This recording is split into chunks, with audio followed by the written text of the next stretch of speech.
You're listening to the Outpost podcast with Dr. Ray Mitch.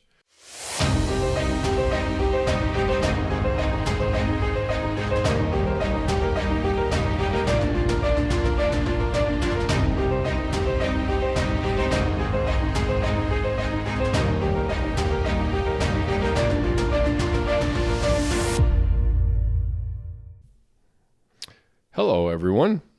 Welcome to the next edition of the Outpost podcast. I'm Dr. Ray Mitch, your host. Thanks so much for joining me. I appreciate the value of the time you spend listening in to our journey, our discussion about the spiritual journey, and that's what we're talking about. The title for today is called Journey to the Center of Your Soul, because we just finished talking about the wall experience and what really quite key role it plays. But before I get into that, let me describe for you, if you're new here and you are just coming on board to find out what this thing is all about and what I have to say, or if I have anything worth listening to, is what we're trying to do here is create some kind of discussion around the intersection of faith, psychology, and spiritual formation. And that's, again, as I've said often before, is that's not a usual conversation. Usually we'll have a conversation about faith, or we'll have one about, and sometimes you'll sprinkle in some spiritual formation, but faith and psychology are entirely separate. So the whole idea of bringing these two things together is relatively foreign. Now, in the world that I live in and the psych program that we have at CCU, these are thoroughly interconnected. They're I wouldn't say integrated. They are the same, at least in the way that we are approaching it. So what I'm trying to do here is to create a space where doubters, wounded, confused, beat up and beat down, the bent and bruised, who feel like their lives are a disappointment to God, actually find some measure of validation for what they're experiencing, enough to feel known. And obviously, I think when we feel known, we oftentimes are that much more willing to know others, and that's what I have seen. I've seen it consistently in all the groups that I've done over the years at CCU. But we want to be a place where people can bump into the biblical Jesus, and not the one that they have been told about or that they have created in their own minds or anything like that. So pull up a chair, get comfortable, relax.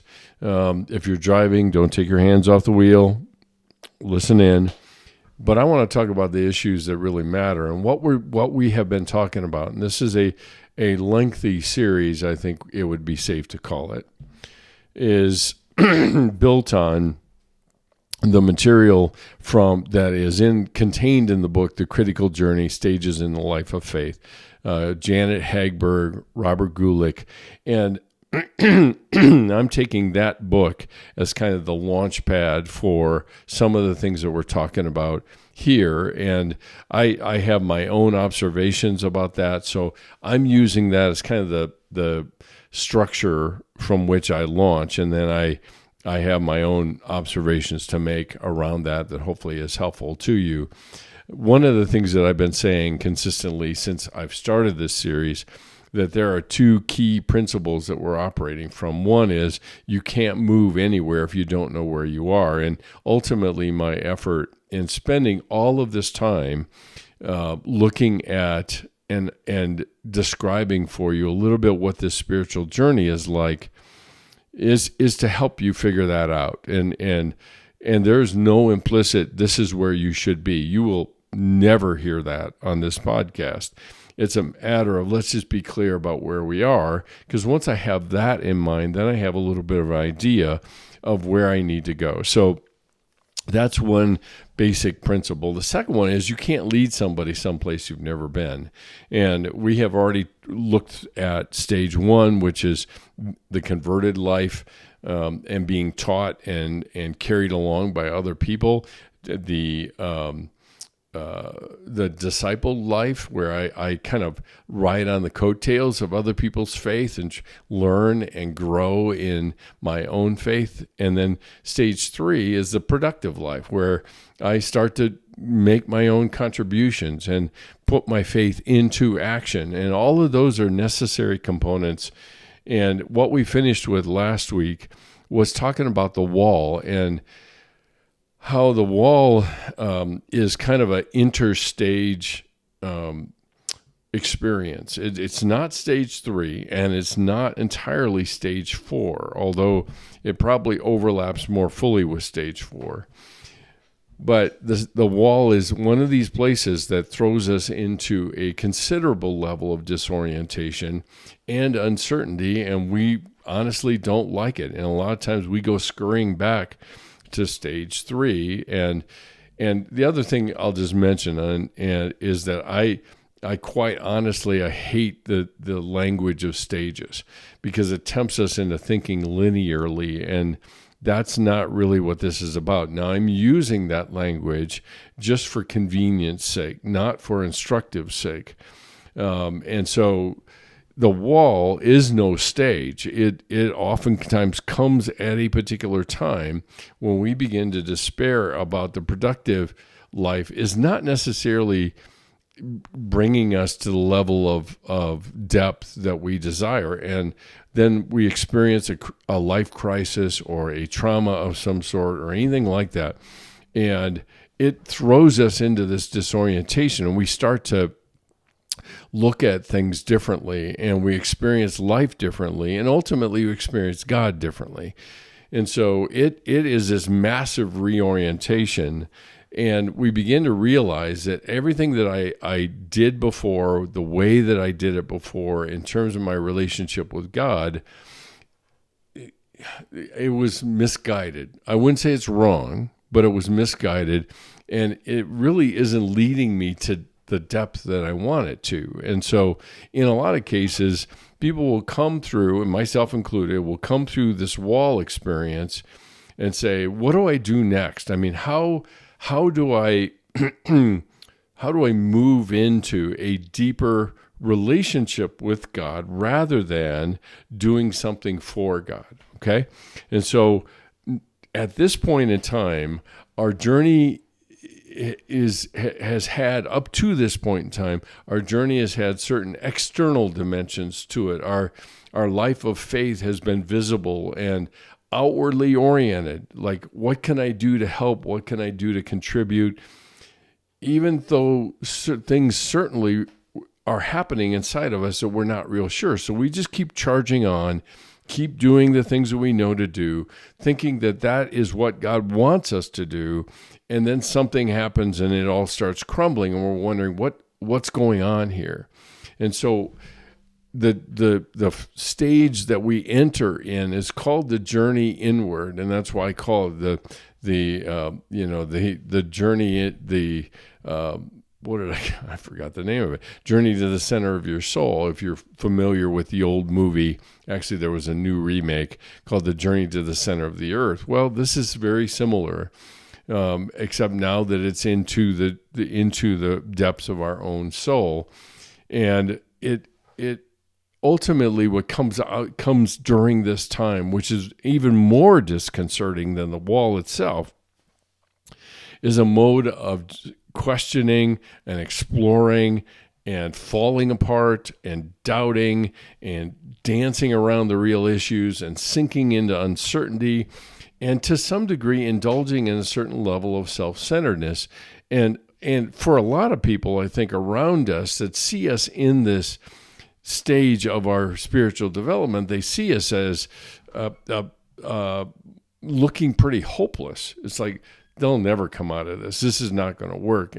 Or being very irritated and frustrated with us because we seem to be so self-absorbed. And so it's during this stage that we begin to dig downward. Up until this time, we have been very horizontal people. And horizontal in terms of service, in terms of my relationship with God, everything like that. But now we start to dig deeper, and that's why it's called the journey inward. And it ultimately it becomes painfully clear that after the initial squirming in another attempt to get comfortable, which is even happens in the wall, that the right direction rather than the right answers have to come from God. And it's about direction, not answers. And that's what's so hard. Because in stage 3, we have answers. It's like, do this more, do this in this way, do this harder. And that's the key is if, then, therefore. If I do this, then God will bless me. Therefore, I will be helpful. I will be useful. I will be blessed even. I've had some people certainly say that. So we keep applying all the rules of engagement from stage 3 onto the wall. And it doesn't work, never works, because it's kind of a maelstrom, if you're familiar with that old word. It's like this huge, massive storm and vortex that I've entered into, and all the usual strategies I use don't work.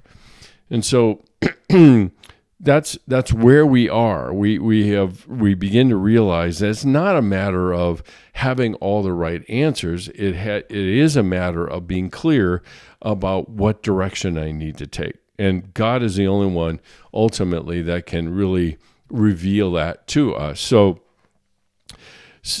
many of those that we look to naturally to help us are oftentimes very inadequate guides for this journey, like pastors and counselors and other people like that, because they haven't experienced it either. Remember the first principle I talked about. You can't lead somebody someplace you've never been. Well, ultimately, there are lots of people, I think, that we oftentimes are surrounded by that think that they know where they're going, but they've never visited there. They've never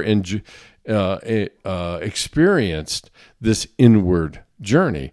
They have always been focused on the outward part of this and the horizontal part of this, and they think really that's all there is. You just keep going and keep on keeping on in that way, and everything will be fine. And the reality is we can get pretty comfortable doing things that way, but usually something happens, and I've seen this happen so many times, not only in my own life, but in the people that I have talked to over the years, is that something upsets the apple cart, as the old phrase goes.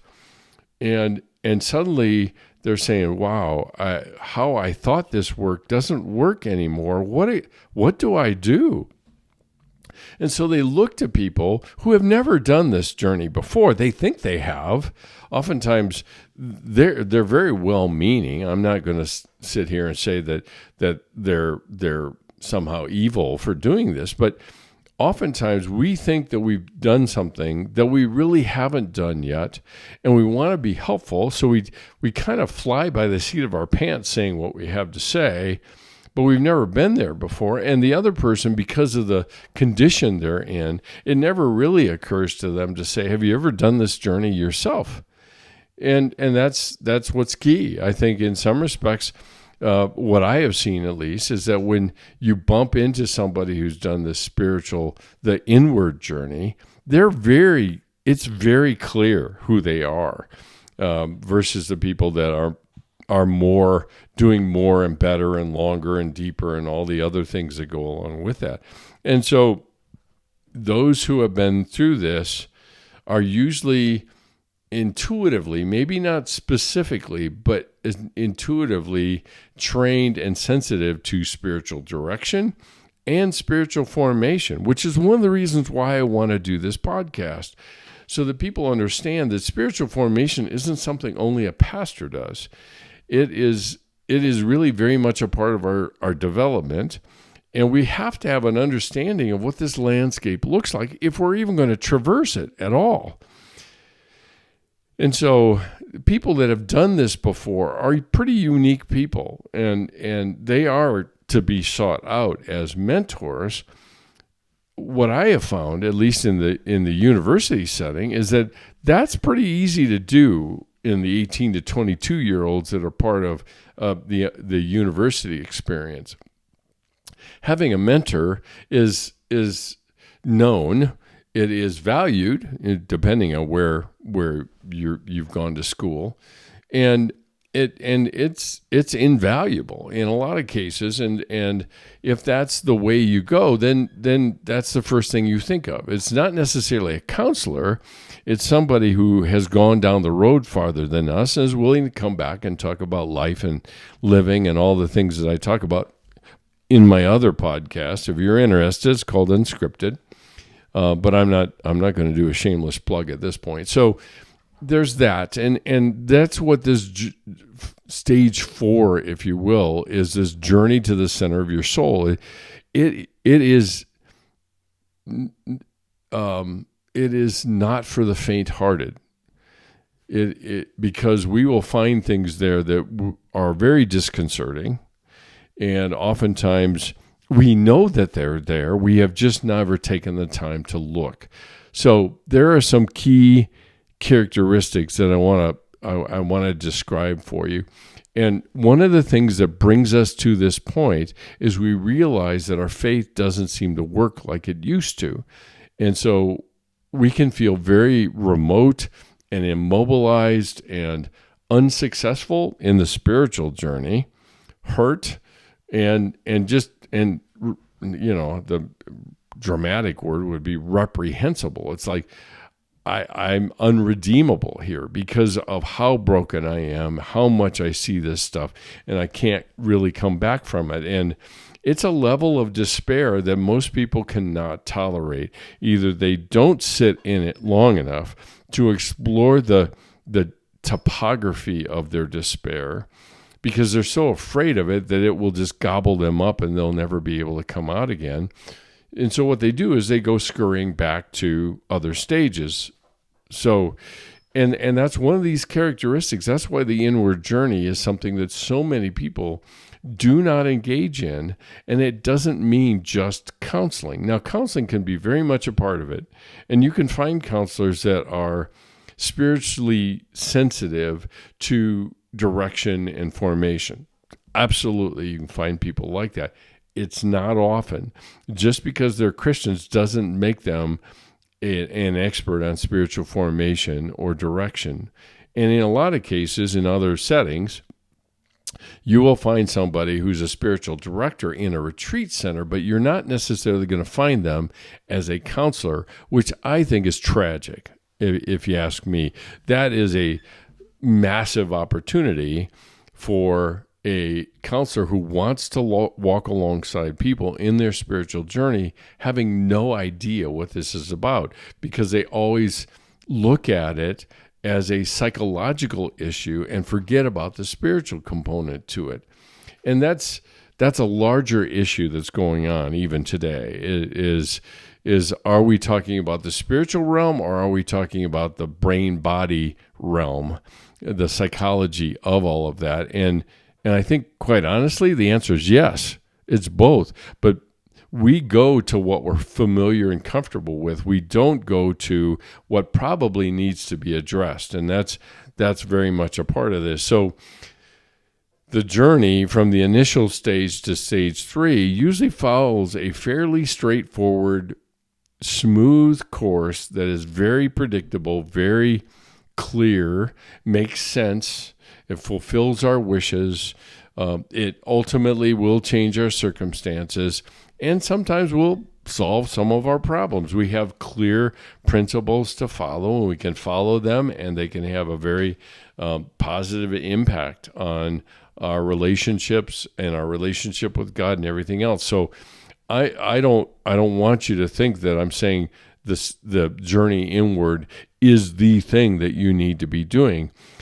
The key, like I said before, when we even started this series, you're climbing a mountain, but you're not climbing it straight up. You're climbing it in progressive spirals. And so with each one, you're going to hit something along the way, all the way up. And that's the place where when we hit it, at this point in our development, is we have a choice to make, either to go back to being productive or to say, time out, I need to look deeper as to what's going on in my soul that is creating this dissonance, this unsettledness, the restlessness that I feel.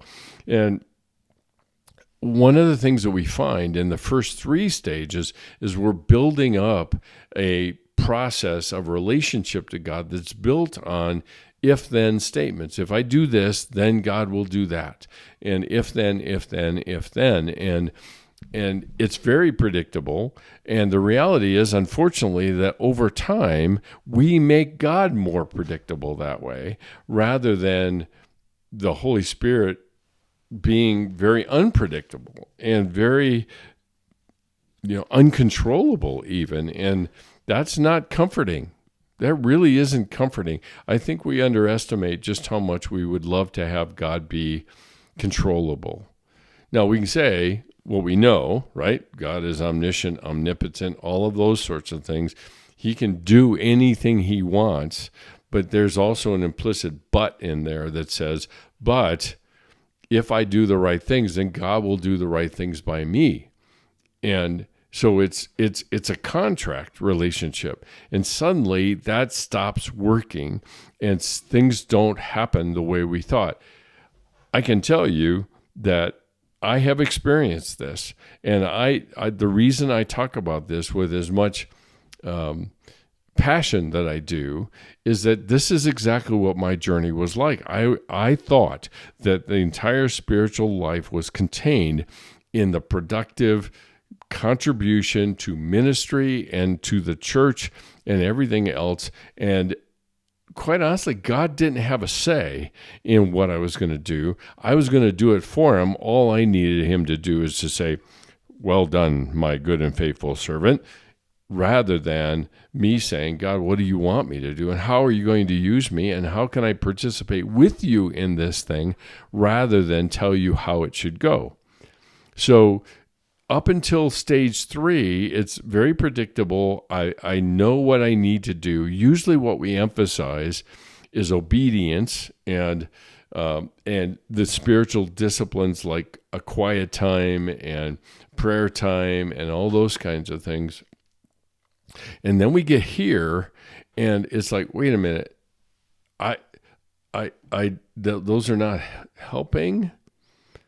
That's kind of what it feels like. And we feel very sheepish about it because we feel like, ooh, I don't know that I don't want to admit that, but that's really the way I experience it. So what exactly do I do? So it's during this time, and this is exactly why people don't do it, quite honestly, is we're engaging our deepest self.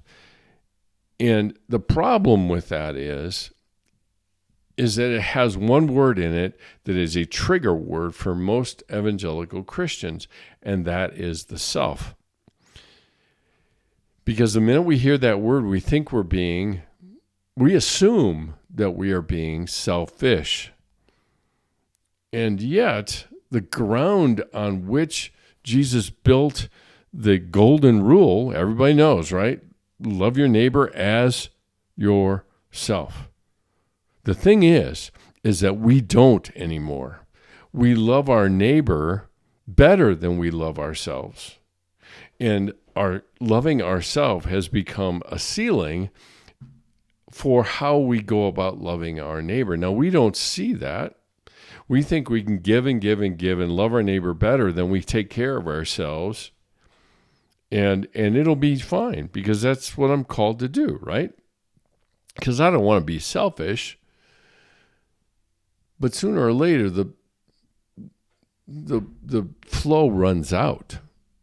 I mean, I had a friend of mine once say, you got a choice to make.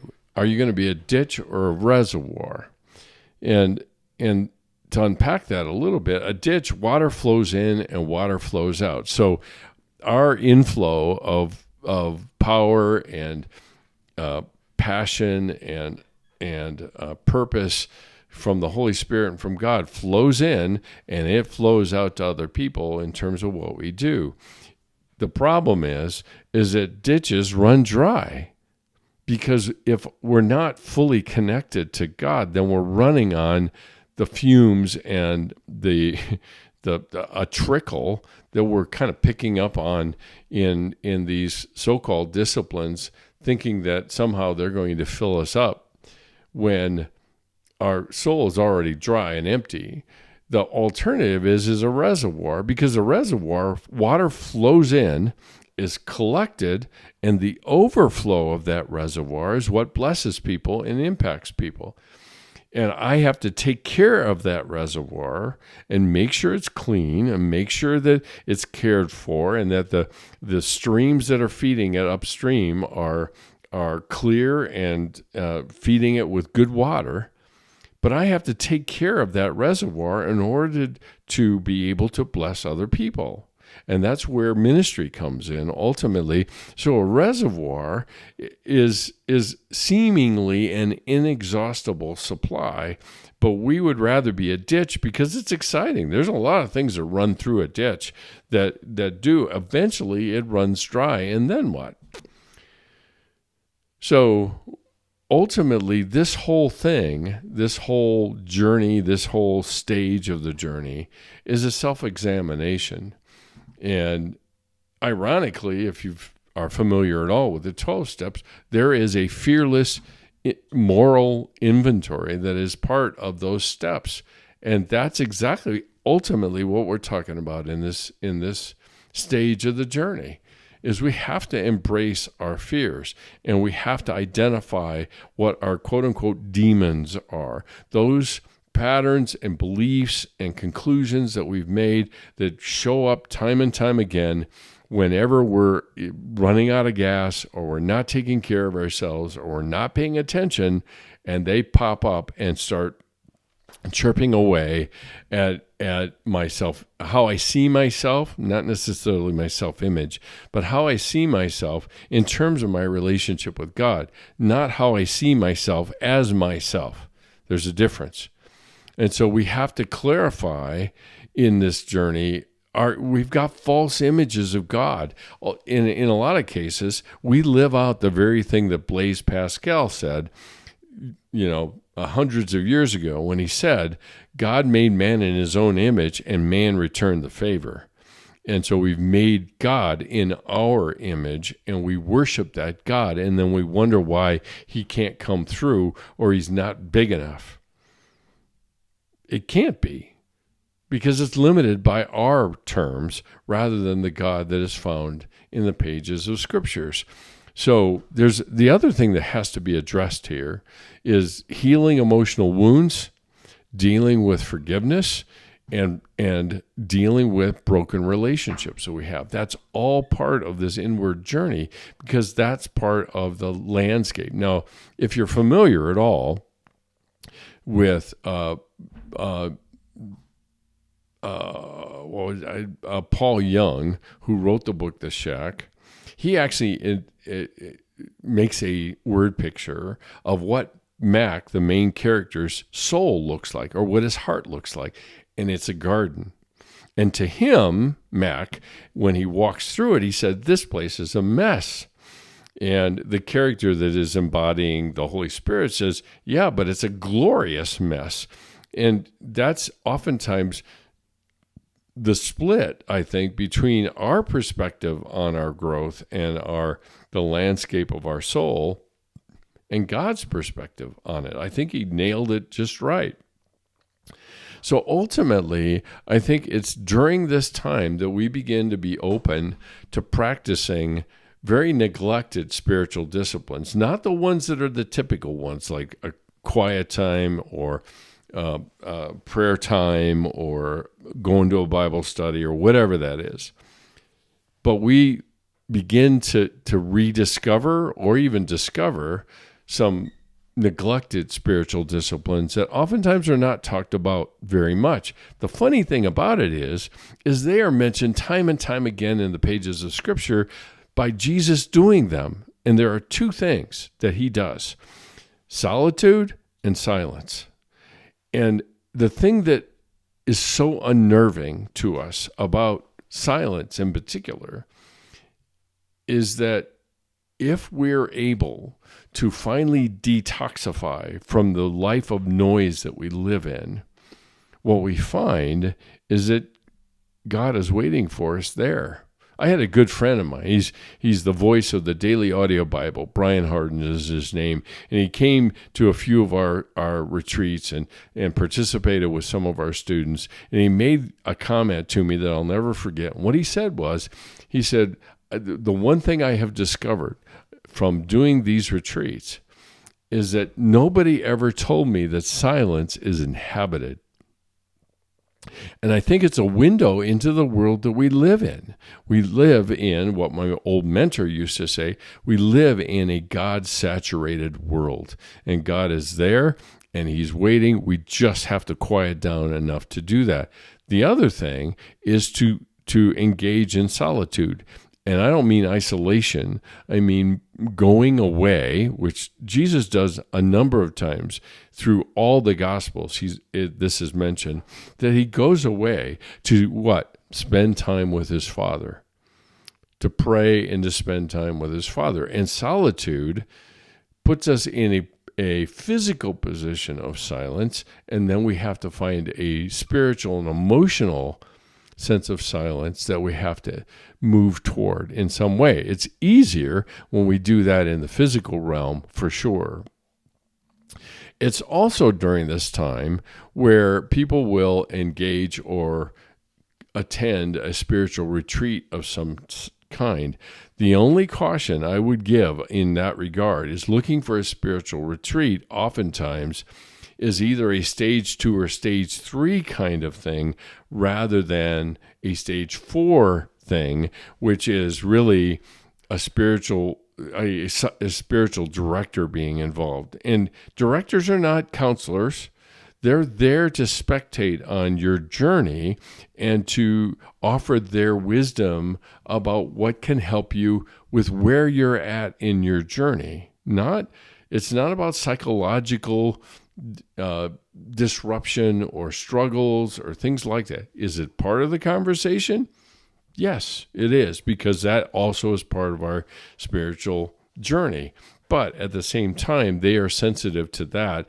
And so what we need in these retreats is to walk with what I call a soul friend or a soul companion or a spiritual director, somebody that, like I said before, has been down this journey before, knows what it's like, and comes back to give us some measure of encouragement along the way. So we're taking whatever steps are necessary to cultivate a spiritual life with Christ rather than a obedience/action-oriented life with Christ. So we're trying to reorient here so that instead of working from the outside in, we're trying to develop the inside so that in time it can be the inside out that is impacting us. So the other thing I'd mention is there's a certain level of a loss of certainty, which is very unnerving to most people. We can become very easily confused in our search for inner meaning and purpose because it's up until this time it's been very clear and we've had markers along the way. Now we've walked into something that is very uncharted because it's our own. It's not somebody else's map. It's our own, and we're having to map it ourselves. And so in a lot of cases, the pain we experience comes from a paradox. We look outside of ourselves to deal with inside things. And the inner control, if you will, brings about more confusion and pain. So now we've got this tension going on between I keep looking outside to correct inside problems, but I have all these inside things going on that's creating a hunger which is increasing over time for something solid, something knowable, something clear, and we oftentimes still try to create clarity when the uncertainty that we are experiencing actually invites us into a deeper relationship with God. And so the uncertainty is not bad, but we see it that way because we want to be able to control the outcomes. We want to be able to control the processes that goes into it. Why? So that I can do it right, which is a stage 3 way of thinking, rather than do it in trust and do it in relationship. And I may not know entirely where this is leading. So at this point, we're becoming pretty aware of this vague uneasiness. And if anything, it just creates a greater momentum to try to figure out what's going on in here. So the thing that we land on, which I think is important for the 4th stage here, is we realize that we're in a search for direction, not answers. And directing and being clear about where I'm heading. So the thing that we've come from, okay, is that we have been in this stage of productive living, and we learn things like obedience and innocence and belonging and being in the center. But what we find is they're no longer serving us anymore because we're outgrowing them. And we begin slowly to change kind of how we approach God, not with all that we have to do that we can give him, but who we are with him.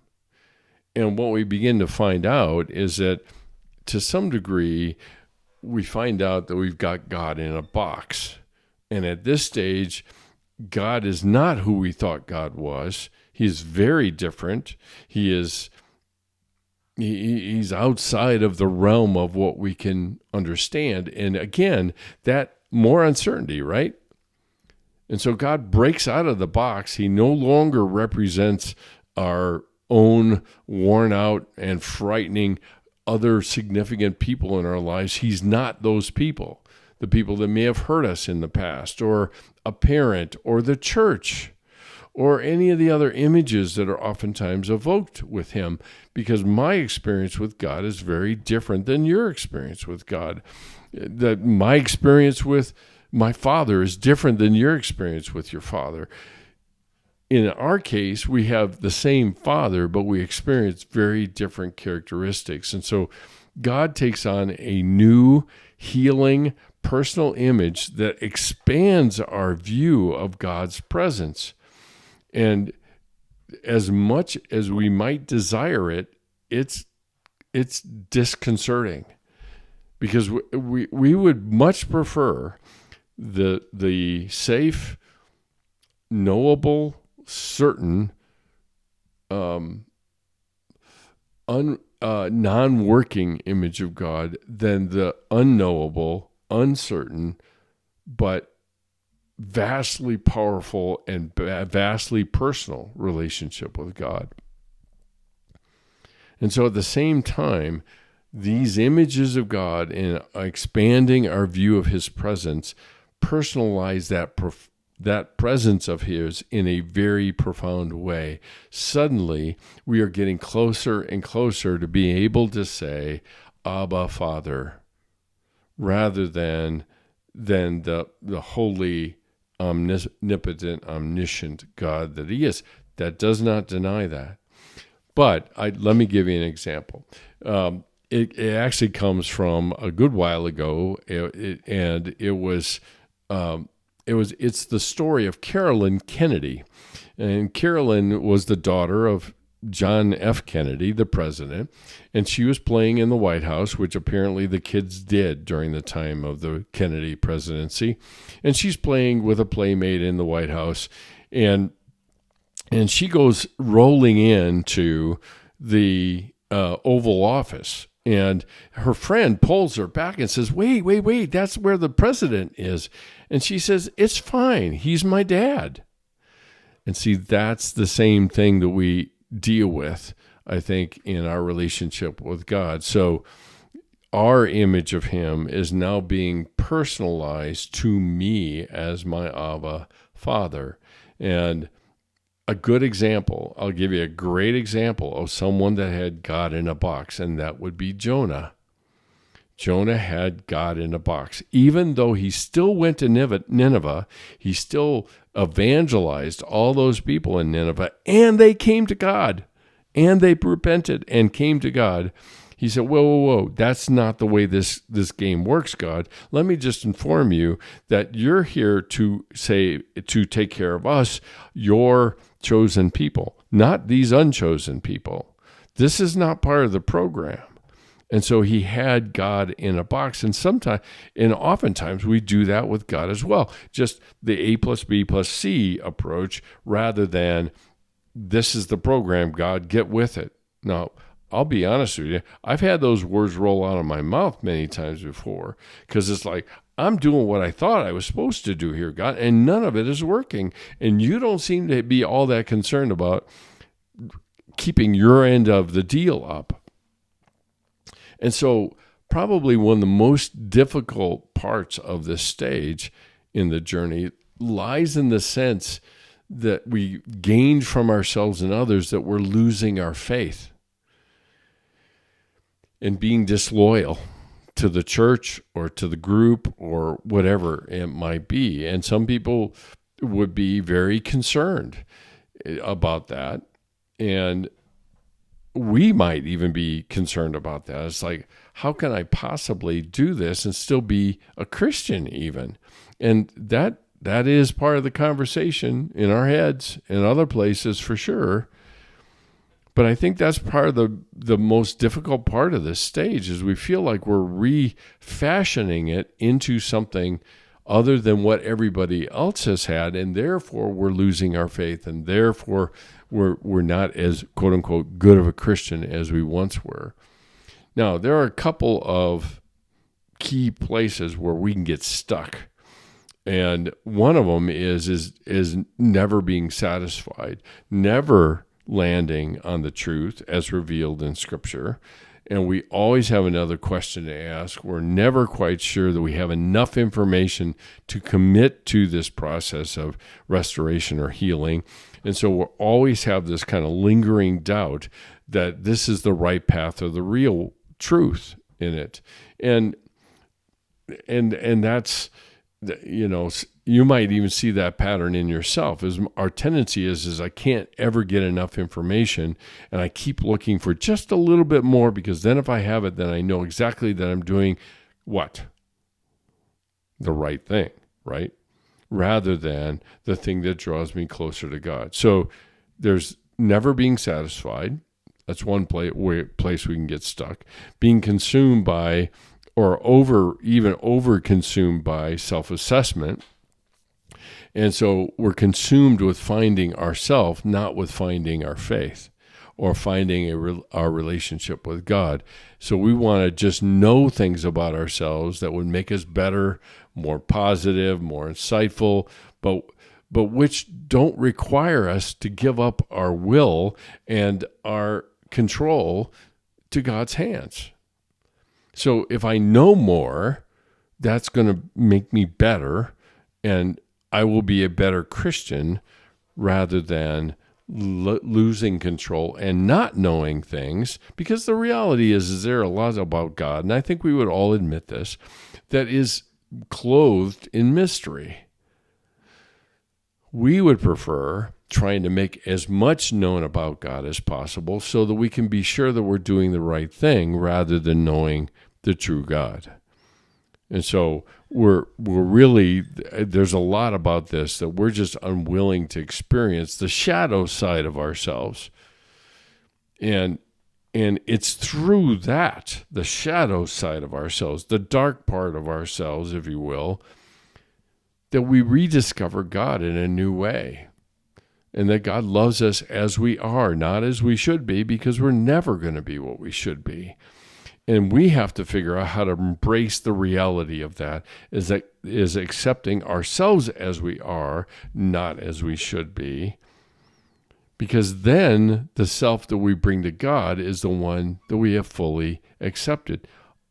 And that's not to say it's complete or all figured out or unflawed. Nope, that's none of that. It's bringing my whole self to God's presence.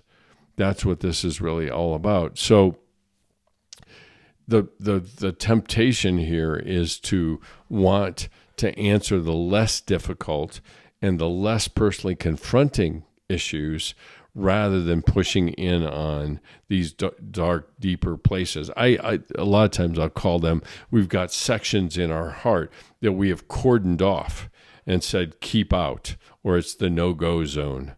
And that could be behaviors, that could be experiences, it could be any number of things.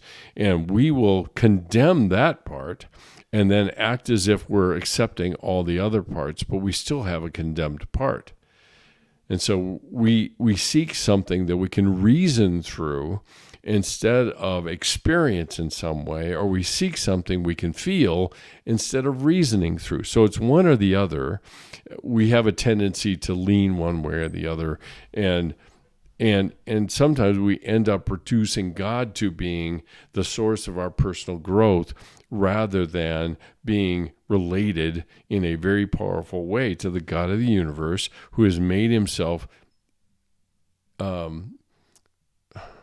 disconcertingly personal. So there's that. There's, getting consumed with all of the self-assessment. We can get immobilized there very easily because of this kind of push-pull that we feel like going on in our souls. And it's easy to get caged in here. And our discomfort makes us long for the more friendly and familiar surroundings of stage 1, which is a simple faith, stage 2, which is to share the faith of other people, or stage 3, and that is just working it all out. And so the reality is stage 4 is oftentimes a telltale place, because either people will go further in and further up, as Aslan says to the children when they have arrived in his country, further up and further in, or there are some people that say, no, I'm out, I'm done, and they completely fall off the map of this journey entirely. The interesting thing about that, I don't know if you've ever read the Chronicles of Narnia, but at the very end, the last battle is really a remarkable cultural statement as well. But there is a group of dwarves in there that oftentimes I will highlight because they're called black dwarves, and they were traitors to Aslan and his effort to redeem Narnia. And the irony is this group of black dwarves are there when Aslan comes. And so they're in his country. They think, because of how darkly they are impacted by their reason and how they see things and everything, it has so blinded them that they don't even see that they're in Aslan's country.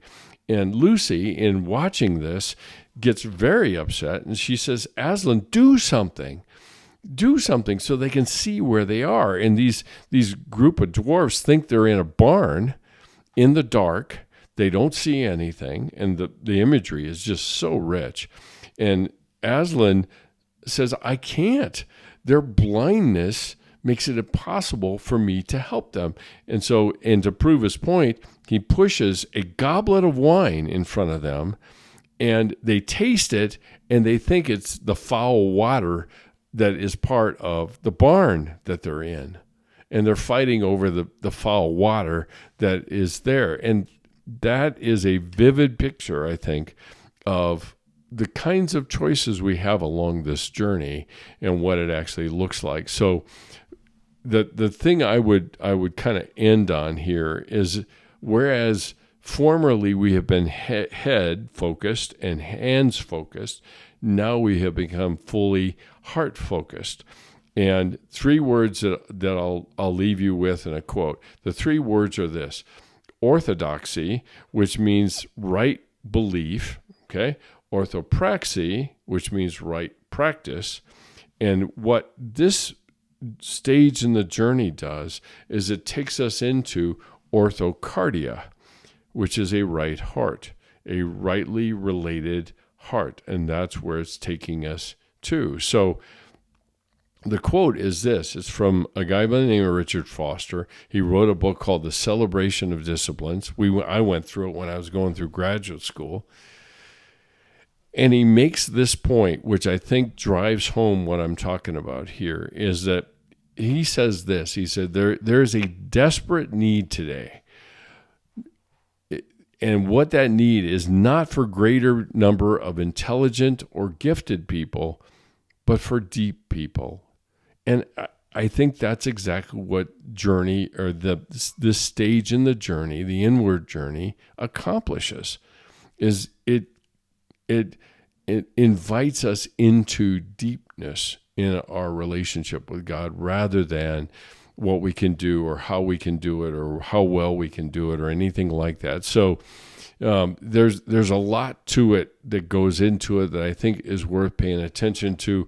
By the time we get into this and farther into this particular part of the journey, we are more accepting of our brokenness, because we're willing to let God use us in the way He chooses rather than how we choose.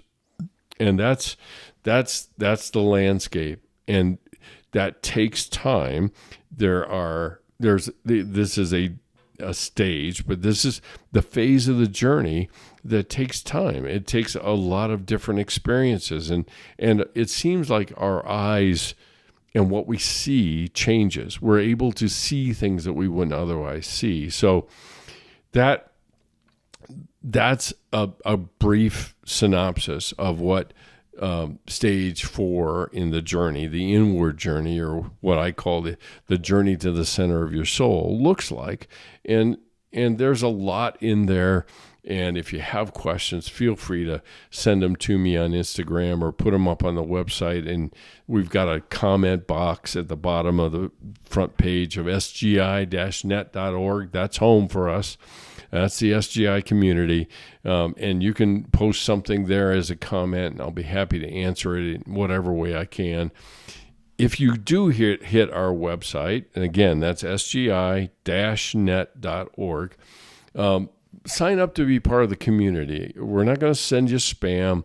We send out a newsletter about once every month or so, just to keep you updated with some of the dates and things that we're doing, and retreats that are coming up and things like that. So that's a way to subscribe.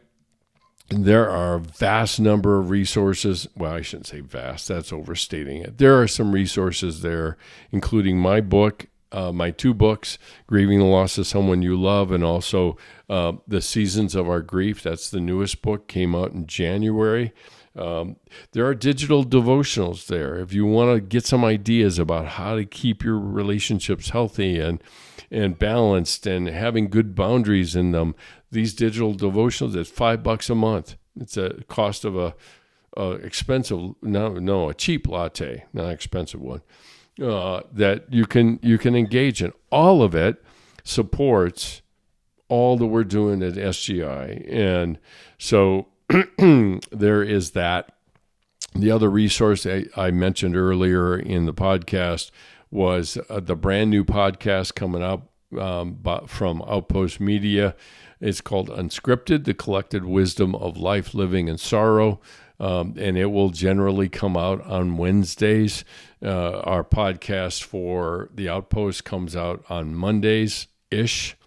That's not real rigid. I am in the throes of still working through some of my own grief at losing a good friend. And so how I get these out and how quickly I get them out is a little variable at this point in time. So you can follow us on social media, 3 different places: Instagram at SGI_international, Facebook Ray.Mitch, and LinkedIn Dr. Mitch, MITSCH. You can listen to this podcast on whatever platform you listen to. You can find it there. And if you know anybody, or if you would like to, it doesn't matter how much you give, but if you're willing to partner with us, we would be ever so grateful to continue to grow the scholarships that allow us to help people to go on a retreat if they want to engage in it, to allow us to give some of the merchandise out to people. All of that makes it possible. But running a nonprofit like this is not cheap. It's not free, and we need all the help we can get to support us. And so in whatever way you want to do that, we would be ever so grateful. All of your gifts are tax deductible. We are a 501c3 organization. And so you can support our silent retreats. You can support the mission of SGI. There's also merchandise on the website for SGI. There are window stickers. If you're into those, or water bottle stickers, you can get those for $5. And they have a phrase on them called esse quam videre. It means to be rather than seem. And so that's the rallying cry for a lot of what we're doing when we get our groups off the ground. But you can subscribe to the online community, and you can do that. If you'd rather, or you know somebody that would rather send a physical check, you can do that as well. Just simply make it out to SGI, and the address is P.O. Box 322, East Lake, Colorado, 80614. So I realize these episodes are very packed, and there's a lot to them. And so I very much appreciate the time you've taken to listen in and maybe take some notes, maybe take note of where you're at in your own journey. I hope that's helped you along the way. And so that is it for tonight. Thanks so much for joining me. And until I see you next time at this time, love ya. Later. Bye.